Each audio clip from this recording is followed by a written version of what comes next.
If going to Blockbuster and ordering a pizza was the perfect Friday night when you were a kid, we know two things about you. One, you probably have upstairs and downstairs Advil at your house right now. And two, you're going to love this documentary. The Last Blockbuster chronicles the rise and fall of an industry that gave anyone with $5 and a VCR the ability to watch any movie they wanted, which was an unheard of technological leap in the late 80s and early 90s. So grab a Crystal Pepsi and a Choco Taco because we are going to walk down memory lane. You're listening to Real Stories, Real Problems with Rachael and Roxanne.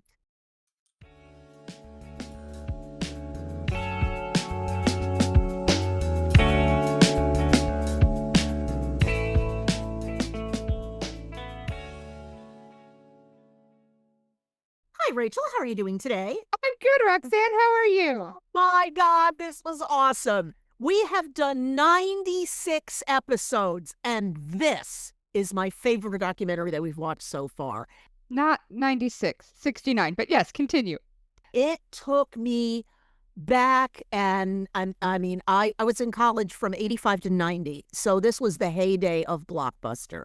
And like you said, every Friday night, my best friend, Marianne, who listens to the podcast, hi, Marianne, I love you, and we were called the Twisted Sisters, and we'd go to Pizza Hut, and we would get, because of course we did, and we got the pizza. We went to Blockbuster. I picked one, and she picked one, came back to my house, ate the pizza, watched the movies, and played Scrabble. And it was the finest time of my life. It was. Yeah, there is something about the going through the video store and touching the movies and reading the back and talking with your friends or your family or your siblings or whoever about, well, which one should we get? Because you had a limit. You couldn't just walk out of there with 15 movies. Right. You had to choose. Right. And then, like, just the smell of the Blockbuster, the carpet. The carpet and the plastic containers and the candy up at the register, and like it is this nostalgic place in my brain that there are moments when I will smell something and be like, oh, I'm taken back to that space. Oh, I love that. And I know that if I ever walked into some place and smelled that smell of the Blockbuster, I would have to pause because mentally I would be in 94. Oh, God, yes. It was wonderful. Absolutely wonderful. Yeah, so listeners, if you grew up going to Blockbuster like we did, hit that like button. Oh, yes. Tell us what other nostalgic experiences you miss from your childhood because we want to talk about it. Oh, absolutely. We may even make an episode about it, so go for it, man. Yeah, and so this documentary, The Last Blockbuster, opened with the FBI warning. Oh, my God, I love this. I loved it so much. And I was like, oh, the FBI is involved? They're not out there catching those kidnappers. They're raiding my apartment for that bootleg copy of Rocky 2. I was terrified of the FBI warning that I might accidentally see a movie for free or show it to somebody inappropriately and the FBI was going to come for me. Even that moment is so nostalgic in my head. It doesn't happen anymore. No, streaming, you couldn't see an FBI warning if you wanted to. Exactly. But they had a bunch of celebrities in this documentary: Kevin Smith and Brian Posehn and Ron Funches and Ione Skye. And so there were a bunch of famous people in this documentary, and it opens with them talking about the value of movies and what it meant to them and their childhood and how it led them to the careers that they have today. Sure. And Kevin Smith, I think, has the most famous story of building a life built around video rentals specifically. And so I love that they thought hard enough to be like, yeah, we should involve Kevin Smith in this if he wants to participate. Sure. And they even said, this documentary is about our generation getting to see a corporation come out of nothing and become a behemoth and then destroyed in real time. Like, this all happened within my lifetime. Yeah. And so to know that all of this was created and then fell to nothing in that time, like, that's a really odd sensation to have. Yeah. It was like, a whole industry. We saw, like you said, we saw the rise and fall of it. Yeah. And a big part of this documentary, we follow a woman named Sandy, who is a manager at the last Blockbuster in existence in Bend, Oregon. And, we're in the opening, we're following her around as she's opening the store, Right. Turning on the computers and the lights and getting the returns out of the return box. And, she refers to herself as a Blockbuster mom. Yeah. She got her job in 2004 when Blockbuster had like 9,000-ish stores and about 60,000 employees across the country. By 2017, Blockbuster was down to 12 stores and a couple hundred employees. Now they're down to the one store, maybe a dozen if so they are the very last spot where Blockbuster and video rentals exist in this way. Right. It's like stepping out of time. It is. Which is so cool. And they talk about, the guy who owned a bunch of Blockbusters, because they were franchises. Yes. His name was Alan Payne. He owned like 44 Blockbusters at one point. And he explains that the invention of the VCR led to the creation of the video rentals, because when the VCR became a thing and you could watch a movie at home as many times as you want. Yeah, like over and over and over again. The movie studios were like, well, how much should you pay to own a movie at home? $100? Yeah. $100 to own Terminator? Like that's right. Or Steel Magnolias, you pay $100 for that, right? And in the studio's mind, this made perfect sense, because as many people as you could cram into your house could watch the movie as many times as they wanted. They considered it a loss. Like they were losing money. Of course.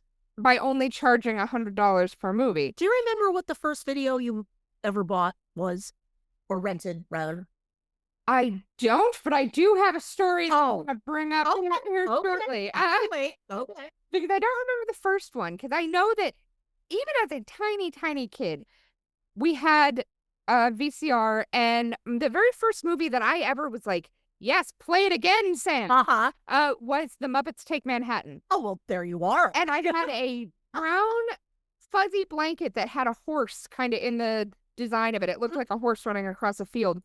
And I would get wrapped in my horse blanket, and I had a Care Bears mug, and I would have my mom make me tea with a little bit of milk and sugar, and I would sit and I would watch The Muppets Take Manhattan. Oh, that sounds awesome. It was the best. Oh, like you were all snuggly and warm and safe. And... like, honestly, I might do that tomorrow. You it just was this fantastic memory of being able to watch it, and my parents had to have rented that movie a dozen times. Or recite the dialogue along with the Muppets. Recorded it off of TV or something, because I saw that movie more times than I can count. What about you? Do you remember the? Yes, I do. My parents and I, we bought a VCR, and this was a month after Gone with the Wind came out on video. Oh, and Gone with the Wind was one of my mom's favorite movies. So we went to the local, it was not a Blockbuster, but we went to the local little crappy video store. And when the clerk said, oh, I'm sorry, it's out right now, my mom said, no, I want to buy it. And she plopped down $99 in 1979. And there was, okay, I'm going to get the yeah, I was going to say, go to your calculator. And we brought everything home, and it took my father like an hour to hook up the VCR because he'd never seen one before. Oh, yeah, that was definitely that was complicated, right? And, he was an engineer, and he's like, I gotta be able to master this. Yeah, and so we ended up watching the first half of Gone with the Wind that night, and then the next. So that was it. But okay, how much is it? So that's the equivalent of $450 today. Mom! Mom! But the best thing was, and I think the statute of limitations has run out on this, so I could get fast to it. Several months later, they bought a second VCR, and my dad proceeded to pirate the videotapes. So the FBI, sorry, FBI, he's dead. You can't get him now. But yeah, he thought, well, if one is good, two is better. Now I could copy the I was, okay, Dad, whatever. So we had a ton of movies. Yeah. Oh, my goodness. When I was a kid, Blockbuster was not a thing yet, but video rentals were. Right. They had the little colored tab on the shelf where you would take it up and they would Then pull the video. the movie, right. And I do not remember the name of my local video store when I was little. I texted my dad to ask. Did he ever call? He texted me back and was like, we've been talking about it. We don't remember. Like, they tried really hard. I remember 3 letters, and I don't remember if it was like RST video or video hut, or if it was like, but it was some kind of like small, locally owned video rental place.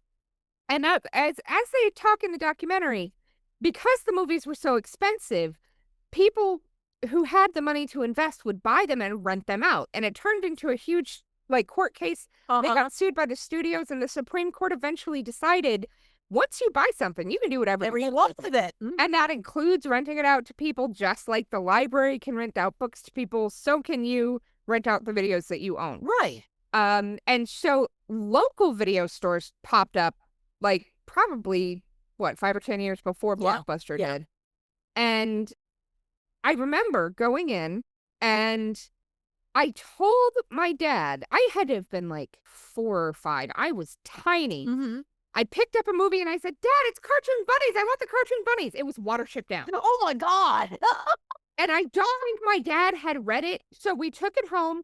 I watched about 4 minutes and I screened and I made them hide the video until it had to be returned. Oh, God. Because I could not see. So you were traumatized. I still will not read that book, will not see the movie. Wow. If I see something that has similar coloring to that movie, like my brain has this PTSD thing? Yeah. Oh, it is 100% PTSD because God. Watership Down, not appropriate for 5-year-olds. No. But they had it shelved with the cartoon movies. Oh, I see. So none of us would have known. No, absolutely not. And I mean, even if my dad had known, there's no way he looked at that and thought, yeah, my 5-year-old can handle it. He might have thought, did they make a version for kids? Yeah, I can see you thinking that, sure. You know, because that was very common. You make fairy tales or other stories and you kind of make it kid-friendly. Right. So I don't know what the thought process behind the adults was, but yeah, that traumatized the shit out of me. Oh, my God. So that was my, like, big memory from the little independent video stores.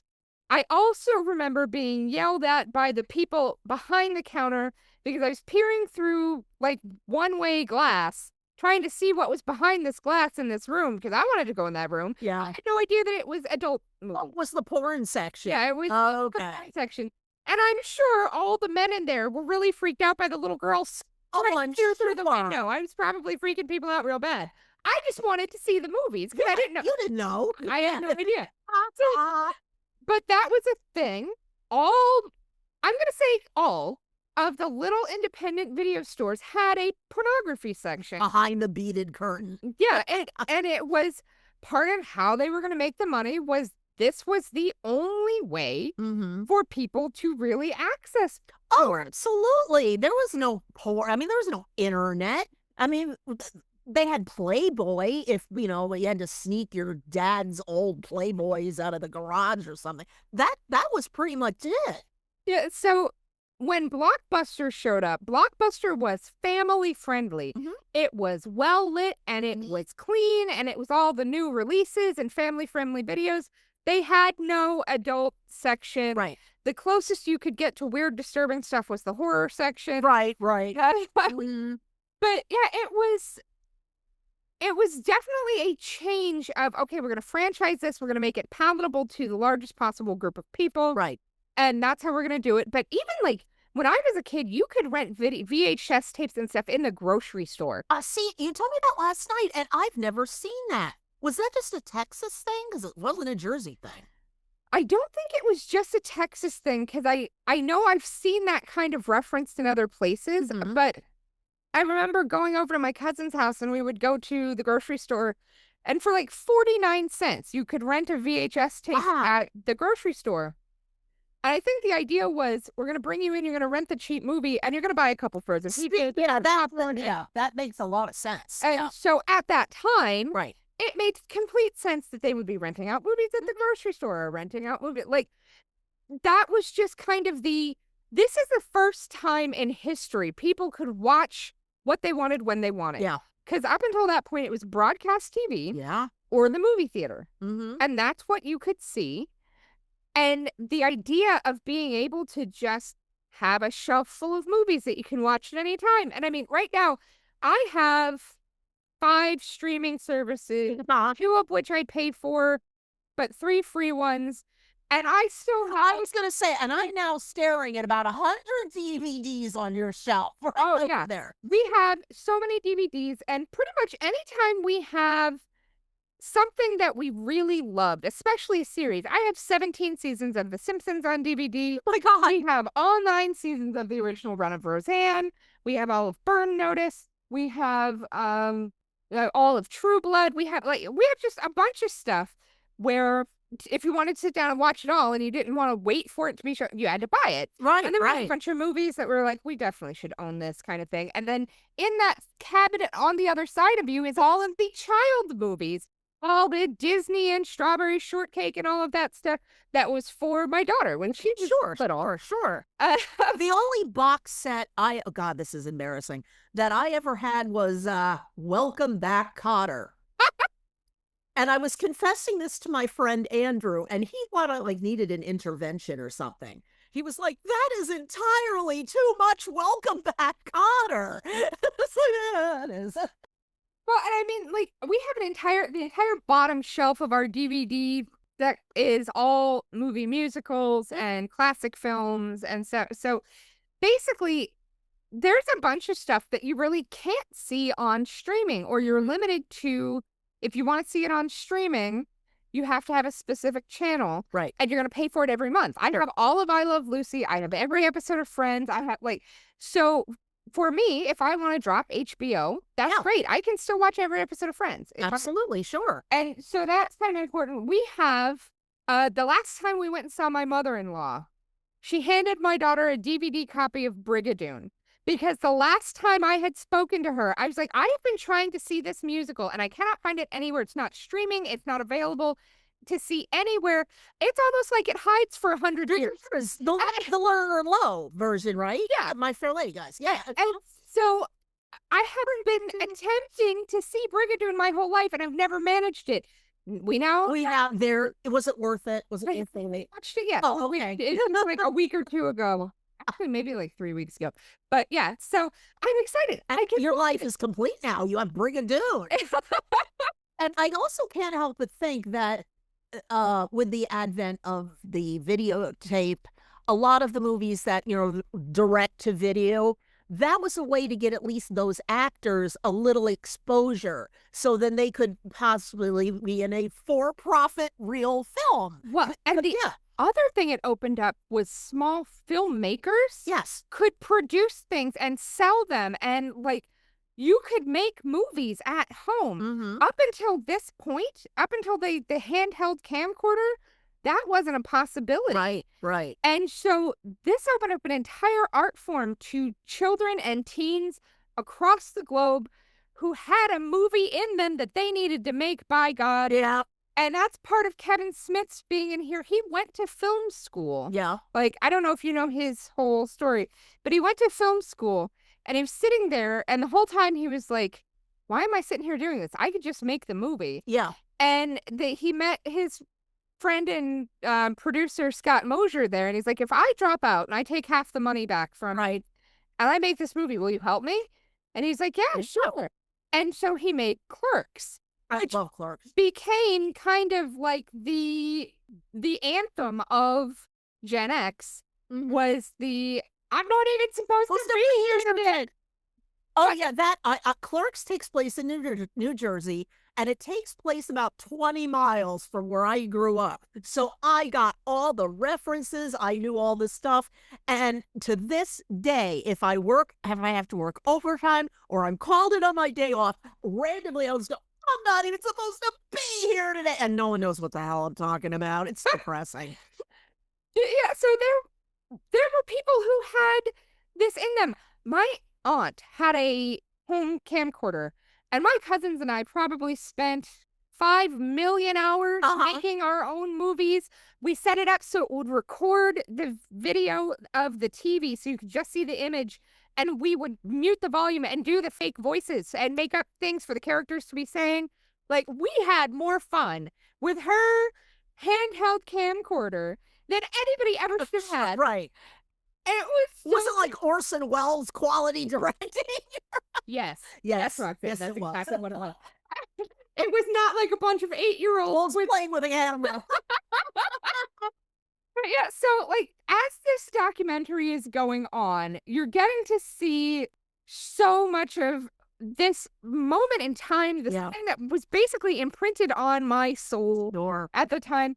And the Supreme Court eventually determined, first sale doctrine. Once a copyright holder has sold a copyright of the work, they cannot control what the user does with it. Right. And so in the 80s and 90s, owning a video store was basically a license to print money. Yeah. And there was no intellectual property theft law then. Well, it's not that it was intellectual property theft. It's that you said you wanted $99 for this VHS tape, and I paid you the $99. Mom, what were you thinking? Sorry, go ahead. But then, because I paid you, it's mine now, and I can do whatever I want with it. I can show it to anybody I want. I can burn it in a fire in the yard. It doesn't matter. It's mine. Right. And so you could, if you had the money, buy a bunch of movies and rent them out to people. And that's what they did. One of the guys that they talked to, a guy named Ken, was the owner of Pacific Video. Right. And he explained that it cost about $400,000 to open a video rental store at that time. If you had the investment money or you had an investor, it was just, it was printing money because everybody wanted to rent movies. It was a rite of passage. Yeah. Every weekend, we all went and rented movies. That was the weekend. It was. Nobody was out banging black tar heroin in their arm. At least my friends were. And yeah, and I mean, I know that there's this, driving around and drinking in the woods and whatever that, I'm sure some kids still did that. But by and large, it was, let's go rent some movies and make some popcorn and hang out at the house. And like, it was out for $8. You had a whole weekend. Our parents didn't have to worry about us. It wasn't like we were going off in a car, and doing all this stuff. Our parents, oh, there she is watching Flatliners for the 83rd time. Okay, Yep, and it gave you the ability to see things that you would not otherwise have had access to. And like Kevin Smith tells a story about going into a video store and saying, "What is the most disgusting horror movie you have? Give it to me." Yeah. So it was Blood-Sucking Freaks, and they're right, that is the most disgusting horror movie. But see, I disagree. I think that was really funny. It was like, wow, I had heard that one in years, but I was like, okay, good choice, but I don't think so. Yeah, Kevin Smith describes it as a horrifying transgression of cinema. Yeah, nice. I guess in a world where like Saw and Human Caterpillar and like it's Centipede. Yeah. Yeah. Human Caterpillar. Like, wait, what? You're gonna eat one apple in 2 minutes. So you're tired, right? Human centipede. And like these grotesque like horror movies of today maybe make Blood-Sucking Freaks and things feel a little more quaint. Yeah. And I am a huge fan of the independent horror. Oh, yeah. If you've got a shark doing a weird, stupid thing in a cheaply made movie, I'm gonna see it. Like there is a movie and it is on Tubi. It is the most you will ever laugh. It is called The Shark Side of the Moon. And it is no joke. Russian scientists have interbred humans and sharks to create a unkillable human-shark hybrid, and they accidentally get released into a space shuttle and shot to the moon, where they take over and build a society. But people don't know this until American astronauts land on the moon, and now they have to battle the shark-human hybrids. Okay. Whatever they were taking, I want some. That's number one. Number two, I am so there. You will enjoy it. What's it called again? Shark Side of the Moon. Wow. Oh my God. What sort of weird fever dream? What's Yeah, the stupider it is, the more I enjoy Oh it. yes, absolutely. We're like that. Do I want like high class horror? Yes, I want Jaws. Yes, I want, but Shark Side of the Moon? Yes, please. Oh yeah, yeah. That's a fun way to We spend a we Saturday. must see this. We must. You gotta find it. I'll come over. We'll watch it together and make fun of it. And your husband and your daughter will look at us weird, but they usually do look at us weird. So Oh no, my daughter is big into the silly horror. Oh, is she good? Yeah. There's another one, Avalanche Shark, where it's a shark that apparently can swim under the snow. It Okay. takes out like ski bunnies and stuff. I'm telling you, I have a whole library of hideous shark movies you will enjoy. That is so funny. Oh, tell the story about, because I don't remember exactly, the guy who hid in the return bin. Oh my God. Okay. So, Blockbuster becomes this huge deal, right? And they take over all of the smaller video stores. And they become this huge thing. And so they are now basically the video or the video rental company. And so a bunch of people work there that are now celebrities. And one of them is Paul Scheer, who's an actor. You might know him. He was one of the Good Place architects in the show The Good Place. And he worked at a Blockbuster Video, and he used to hide in the return bin. Oh God. As people would slide the video through the slot, he would reach his hand out and grab it and pull it in. I would start screaming and never stop. Not only would I never rent a video again, I'd never leave the house again. My parents would have had to have me institutionalized. Yeah. And that's a horror movie right there. The Man in the Bin. And you just see his hand reaching. Well, and apparently, Blockbuster made it their goal to crush every other competition in the video rental industry, and they created something called Rev Share. And because most people, you couldn't purchase a movie because it was so expensive, so you had to rent it. But the rental places still had to pay the full price for the movie, which made it exorbitantly expensive to set up a video rental store. So what Blockbuster did was they went to the studios and they said, we're going to pay you like $5 for a movie plus a little bit of a percentage every time it gets rented. Sure. So that they were not paying this huge upfront fee that the smaller stores were. I have qualms with that. And like, I get that, as a business model, that's great. I think it is not good to destroy all of your competition, and it leads to horrible things. It does, or Blockbuster included. Yeah. About that in this documentary.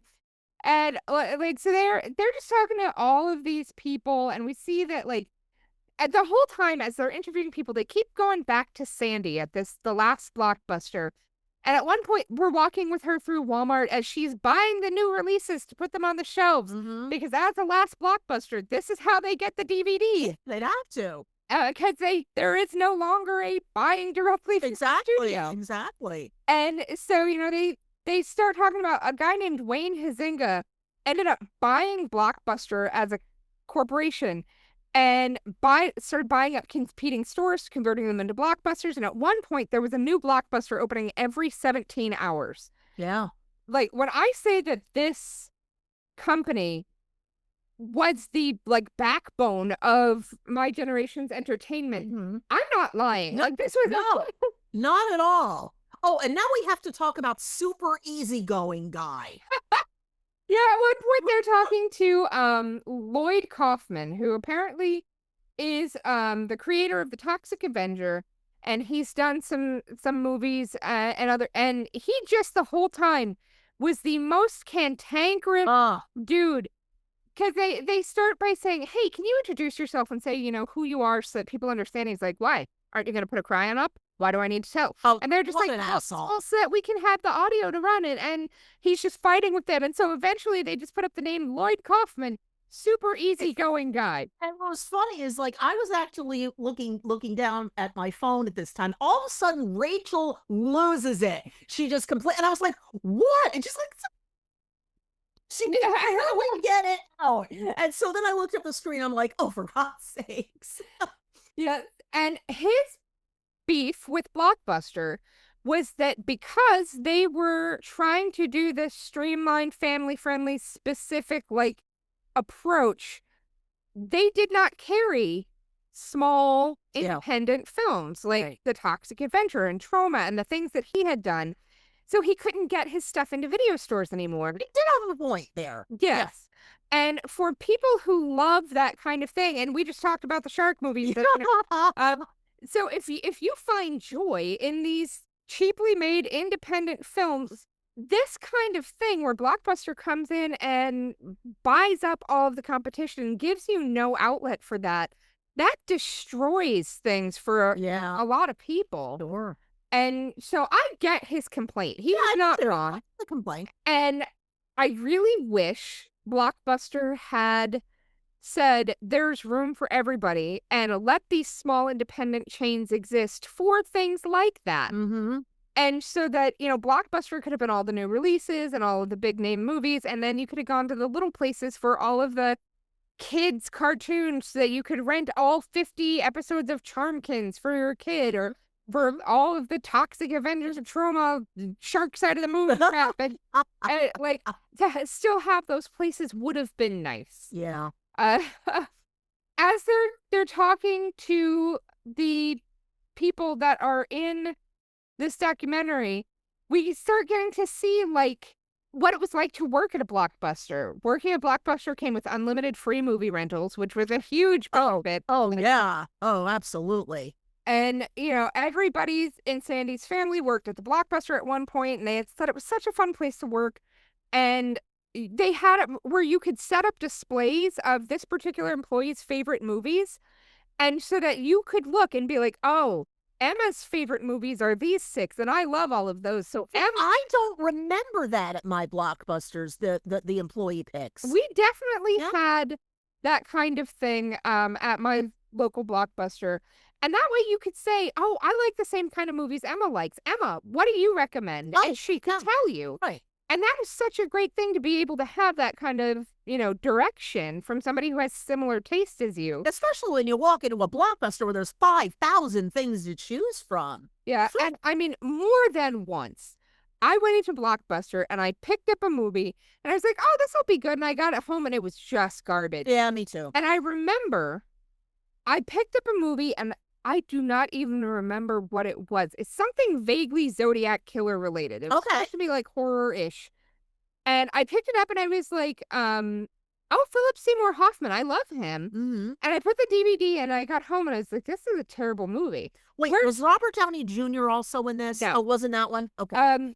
And the whole time I'm like, where's Philip Seymour Hoffman? He's supposed to be in this movie. Mm-hmm. And this is a terrible movie. And I picked up the movie and I flipped it around and it was like, Philip Michael Black or something. Like, it's something different. Definitely not Philip Seymour Hoffman. But it was like Philip 3 names. Oh, okay.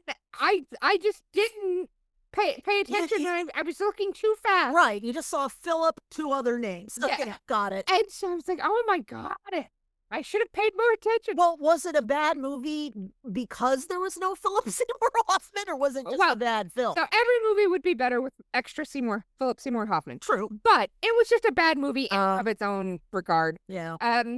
You have to try to make a bad Zodiac Killer movie or because those are things that have built-in story. Right. So you can lean into that tension and it's a true thing. So you don't have to really come up with a bunch of plot. You can just kind of follow it. And they still managed to mess that one up. One that messed me up was a movie called Gothic. Have you ever heard of this? Gabriel Byrne, Julian Sands? No. Okay, it's about the writing of Frankenstein that weekend with me. So I thought, this is going to be awesome. Science fiction, horror, some Gabriel Byrne, Julian Sands, 2 of my favorite actors. Okay, I get it home. I throw it in. I watch it, and I get to the end, and I'm like, I had to have missed something. It could not possibly be this bad. It can't. I missed something. Put it in the rewinder. Take it out. Put it in again. Nope, just as bad. And I was like, oh, man. I was really disappointed.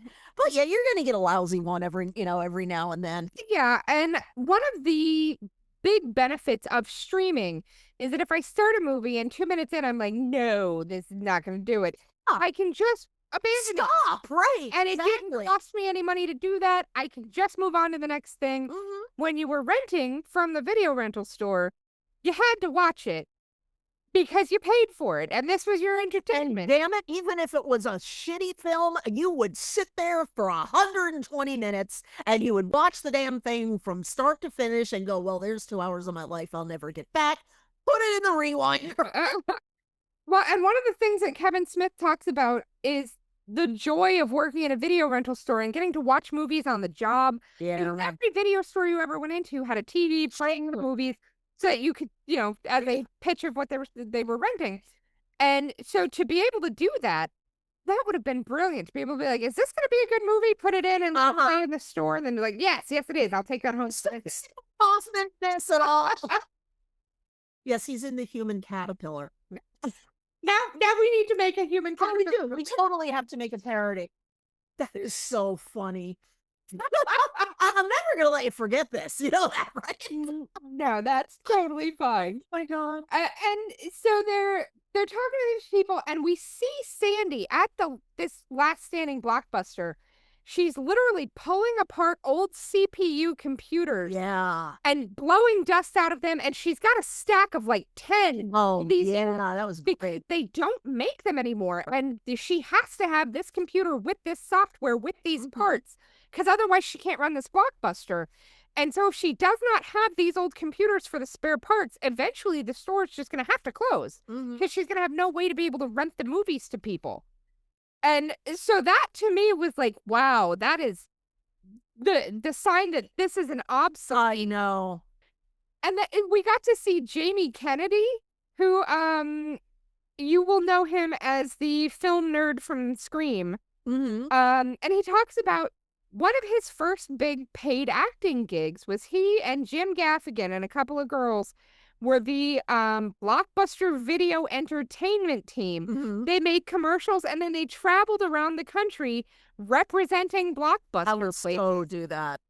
And he said that he went from making like $9,000 a year working, standard jobs like that to making $99,000 that year to be part of the Blockbuster entertainment team. Right. Which is so amazing. Good for him and Jim Gaffigan. And like, that's awesome.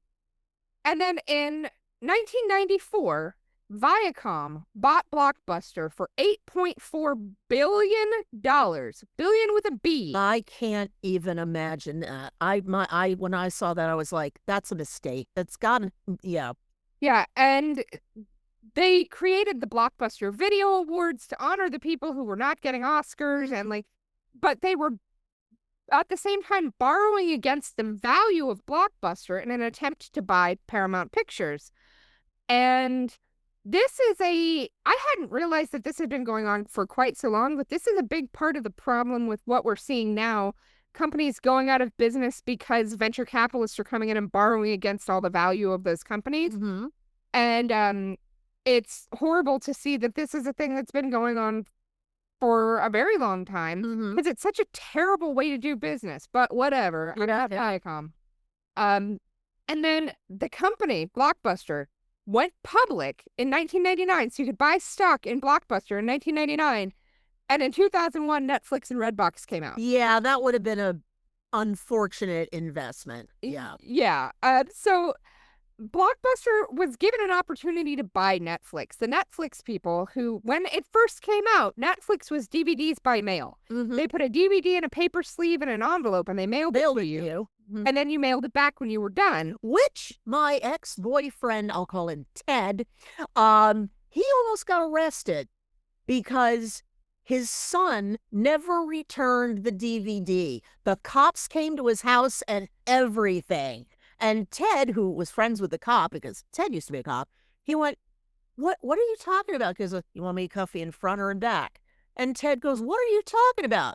The other cop goes, they got paper on you in Somerville. So he almost went down the river, up the river, because his dopey son it was like hoarding, the video. But it was fine. Well, and then eventually Netflix mail DVD process became a monthly subscription, right? $4.99 every month. You got as many DVDs as you wanted, 1 or 2 at a time. In your queue. And in your queue. And then you held on to it till you were done. So if you kept it, they didn't care. You were paying your $4.99 a month. Right. And so that was fine. It got rid of the concept of late fees, which Blockbuster's deal was if you were a minute late starting this movie, it was an additional like $45, the amount of money. Yes. It was so expensive to the point where you had to like plan, okay, I got to drop off this movie on my way home. Right. So that it's there when they open up in the morning because it's got to be due back by, or Yeah. you just had to be ahead of the schedule. Yes. And the return schedules were so weird. It was like new releases are due back the next day by midnight, and older movies are due back 2 days by noon. And then you can have like certain movies are you've got 3 or 4 days, but it has to be back by 11:30. I know. Like, whatever. It was just very specific, confusing return timetable, which I'm sure was done on purpose to make you more likely to be late returning it. Also, it ensured at least 3 more visits to Blockbuster. Yeah. It gets you in the store 3 more times. It was important that they had late fees, though, because as they address in the documentary, at one point to compete with Netflix and Redbox, they started saying no more late fees. They had a whole commercial campaign where we're done with late fees. Every DVD, every VHS tape in the stores got rented out and never returned. Yep. They were out of stock. Nobody had anything to watch. Late fees were what made people bring the stuff back. Yep. And so, like, the guy who was CEO of Blockbuster from, like, 1999 to 2004 or whatever was just terrible at his job. Yes, he was. They lost $250 million overnight when they cut the late fees. And it brought them down to like a third of their previous revenue because most of their revenue was late fees. Sure. And then, so like, they made a joke about how they had thrown everything they had at Netflix. And at one point, they even mailed them a kitchen sink because it was everything in the kitchen sink. Right. And Netflix had come to Blockbuster and was like, hey, we're just starting out. This is our business model. Do you want to buy us? Because they didn't want to have to fund it. Right. And Blockbuster was like, no, nobody's going to do that. And yeah, everybody did that. And so when that became a thing and corporate raiders came in and got on the board of directors of Blockbuster, they fired the CEO, brought in new management, and Blockbuster started doing better. But literally a month after they got rid of the, poor decision-making CEO and got somebody new in place, that was the 2008 financial crash of Lehman Brothers, filed for bankruptcy. Blockbuster had millions and millions of dollars in debt, and they could not withstand this economic collapse. Right. And they basically were dissolved, and all the stores started shutting down. Dish Network bought Blockbuster in 2010 for $320 million, which is quite the price drop from the $8.4 billion. Yeah, it's a bit of a, Sandy's family tells the story about how their store survived the going out of business. And then they show the John Oliver talking about, at one point, on the John Oliver show, there were 4 Blockbusters left, 3 in Alaska and this one in Bend, Oregon. And as they do on the John Oliver show, they decided that they were going to do this big, thing. And they bought a bunch of Russell Crowe memorabilia that he was selling because he was getting divorced and he needed funds to pay the lawyer. And so he had a bunch of movie memorabilia. And the John Oliver show bought it all and donated it to the Blockbusters in Alaska as here, hopefully you'll stay around because people will come see the movie memorabilia. And all the Alaska stores went out of business and eventually gave that merchandise to the very last Blockbuster in Bend, Oregon. And you can go there today and see all of that memorabilia. Russell Crowe's jockstrap from Cinderella Man. I wonder why there were 3 left in Alaska. It's dark 6 months a year. What else are you doing? When you think about Netflix as a concept of DVDs coming through the mail, Alaska already, it's the hardest place to get things in the United States. I'm sure. So to get DVDs by mail, I'm sure takes forever in Alaska. And so Blockbuster would still have a place there. Locals would. That's a good point. And so, yeah, I can see where Alaska would have held on to that. But as internet became Yeah. wider spread and, Netflix started doing streaming, I'm sure that was the end of those blockbusters. Right. Um, and then they talk about the smell of Oh, Blockbuster. yeah. Everybody in the documentary, they stop and talk to them and like, what do you remember the smells? The dust and the carpet and the plastic cases and that it's just this nostalgic smell and everybody remembers it. And the sound of the cassette of the box closing that. I'm partially deaf and I still I can hear in my head the sound of the plastic boxes. Yeah. And by losing the video rental stores, we actually are losing a lot of film history because some movies only existed ever on VHS, Right. Laserdisc, or DVD. And so not having access to those anymore, people are losing out on some some items of historical value. And we also are no longer interacting with people face to face. You're not right with your friends or your family to stand there and have that conversation and talk to the checkout person.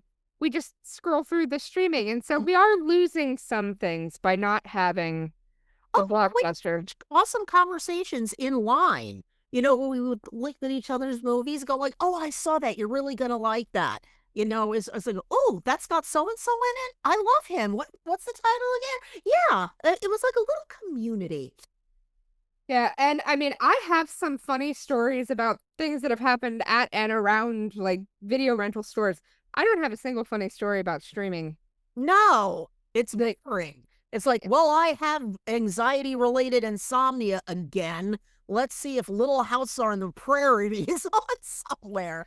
Yeah, nice. it just removes the humanity of the experience. And granted, it is lovely because I have a very fun job and I do a lot of writing, but also as part of what I do is updating things, updating articles and content that already exists. And right now, that is removing Oxford commas because we switched to AP style. Oh, no. Oh, I will die on this hill. Go ahead. Well, I'm not getting fired for it, so I'm going to go. No, of course not. Of course. The Oxford commas, even though that's bad and wrong. Yes, bad and wrong. Oh, God. But every month I have 70 articles where I have to go in and remove all the Oxford commas. So, of course, I'm going to throw something streaming on TV. Yeah. And watch old episodes of Veronica Mars while I'm removing Oxford commas. Oh, my God. So, streaming has its place and its value, believe me. But it's just not that same interactive experience that you got at the video store. And so, even Sandy, who I think she is probably on the spectrum a little bit. She should talk to somebody and maybe seek a diagnosis because she's obsessed with Blockbuster. Yeah. And I don't mean it is her job.